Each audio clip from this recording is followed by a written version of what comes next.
Cause I've been living life right like I could just die any minute. Going for a ride down the side, PCH, country limit. I don't need a guide, follow lights, take me where I wanna visit. Are you alive? I'll just breathe in. Cause I've been living life right like I could just die any minute. Going for a ride down the side, PCH, country limit. I don't need a guide, follow lights, take me where I wanna visit. Are you alive? I'll just breathe in.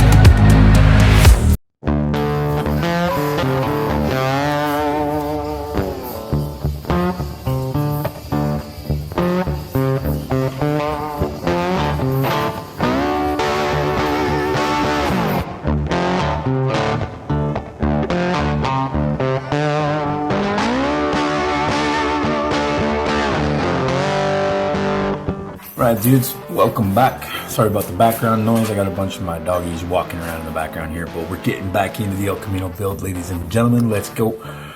As you can see here, Steve's over and we're chopping this thing up because the front bars that I put down from the cage to the front of the truck originally were just from old scrap pieces that I had lying around. Now I was trying to be conservative and trying to save all my parts and everything, so I didn't have to spend a whole boatload of money on more tubing, more piping, but sometimes that doesn't work out. So I had to remake the front bars on this thing, the front tubing, because I just wasn't happy with the way it looked. So something that I realized working on this thing is that every once in a while I'll put something together and it won't be perfectly quite straight, it won't be how I wanted it to be, and I just can't seem to accept that. I keep looking at it all the time. Every day I walk through the garage on my way out to work or to do whatever mundane, normal daily things, and I see this thing sitting and staring at me, and it had crooked pipes. So not that the pipes were crooked compared to each other or the not right angles, but it was the bends. There was one that was bent, and then I tried to correct the bend a little bit and didn't have it lined up perfectly, so it distorted the bend and it didn't make a smooth bend, and the bend was screwed, so I had to redo it. But doing that, also we noticed it was a good time to fab some plates that were going to sit on this thing and make it all nice and tough and a lot stronger. So that's what we're doing here, is we're making some plates on the frame. As you can see, if you look real close in the video, you can see where the original plate was, and compared to what we're building on here now, that original plate is really teeny tiny and pretty dinky. Not cool. So Steve was here to help me out with the piping and stuff, which is good because you got to cut at different angles, different places. It's always nice to have somebody hold that thing down for you and help you measure stuff and hold on to things and make sure they're in the right place. And then position like this, he's there, he can line it up and I can see how it looks. So it's good.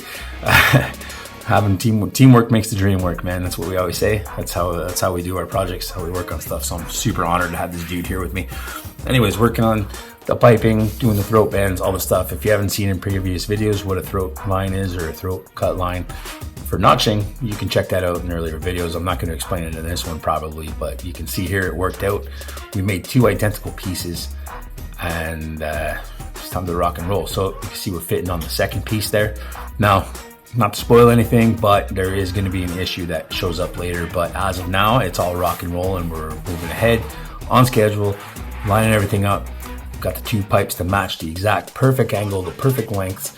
So now it's just to get it dialed in and put onto the chassis. Here we're measuring up every little corner, make sure that's the same distance from the firewall cage from top to bottom, left to right kind of thing. You want to make sure that pipe is coming out dead center.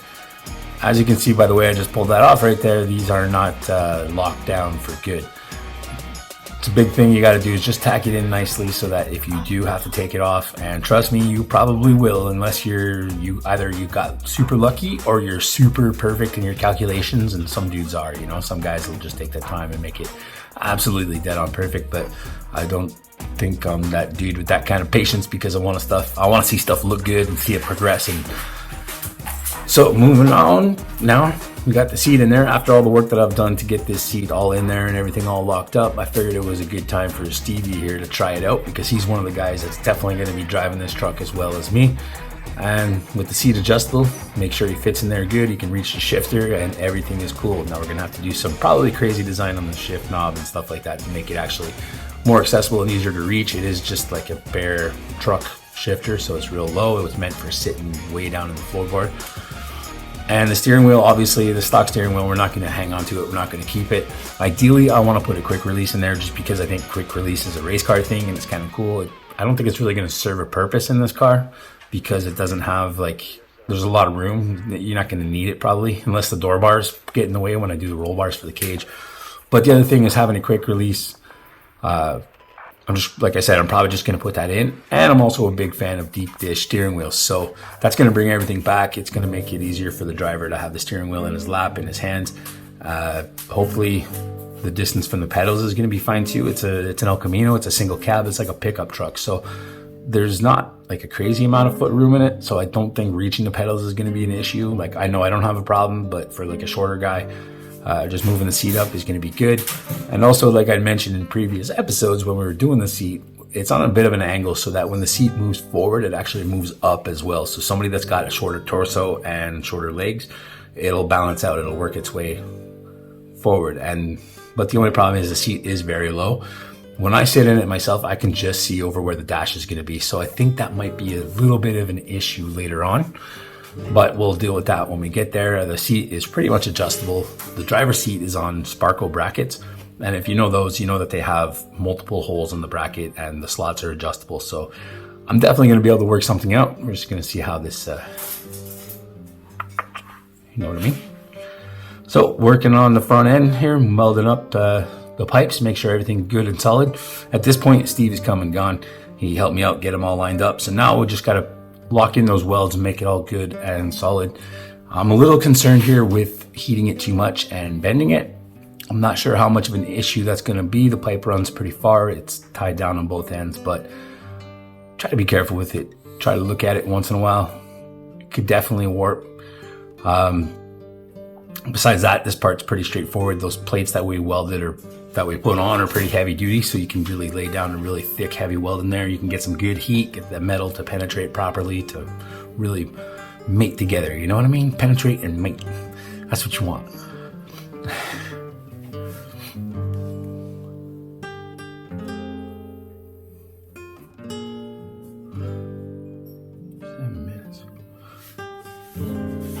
So once again, this last part here is I'm just making sure everything is good and solid and fits nice and tight and snug together. The key thing here is that I don't want it to break apart once it starts rocking and rolling and ripping down the street. So you got to check all the welds, go over it. It's going to come to a point where I'm eventually going to just go over the entire chassis again. I'm building it up, but when you get to a certain point built up where you have to start getting into the little things and the details and start really buttoning things up, there's going to come a point where I've got to strip this entire chassis down to nothing again, go over everything, check all my welds, strip it, clean it. Essentially, that's when we're going to do the paint at that point, when everything's all down to nothing and everything, fits. We can pull everything apart and everything can go back in place and not have to do much more cutting and welding. It always happens that there's going to be something that has to be lined up. But if we can avoid most of that, that would be a good thing. Here I'm going ahead and I'm finishing off what we started last video where we're sealing off the body. No, don't start. Sorry, my dogs. Hey. So here I'm sealing off the body. I made little pieces that we're gonna cut out and do the, are you serious right now? These are that's where the body mount was. Hey, no problem? Talk to the people. Holy mackerel. We have a lot of foster animals and dogs and stuff here, so yeah, chill, move. I'm a cat too. Anyways, sorry to put that in there, guys. But here I'm making plates to seal off the front end. Stand by for further details. We return you now to your regularly scheduled program. It's impossible to get any work done around here, I swear, sometimes. Save the animals, yeah.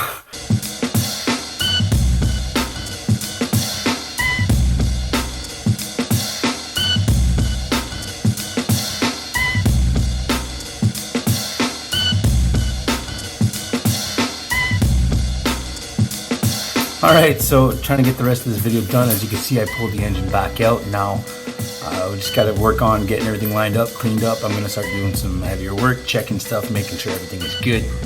So now that it's at this point, I think I can kind of start enjoying what it looks like. It's starting to really look like a race machine. Sorry about the camera cutting out, folks. Before this, it got knocked off. Everybody's going nuts around here. So now moving on to the back. We're redoing some pieces of the cage. They weren't exactly lined up. It was AJ that pointed it out to me when he came over one day.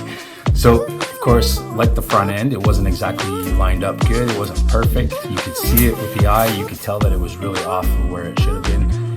And so I had to redo it fresh, make it look good. It's not acceptable to have something sitting like that. But at the same time, by redoing it, every time the second draft obviously is always better. I'm not going to redo this entire chassis, but you know what I'm saying.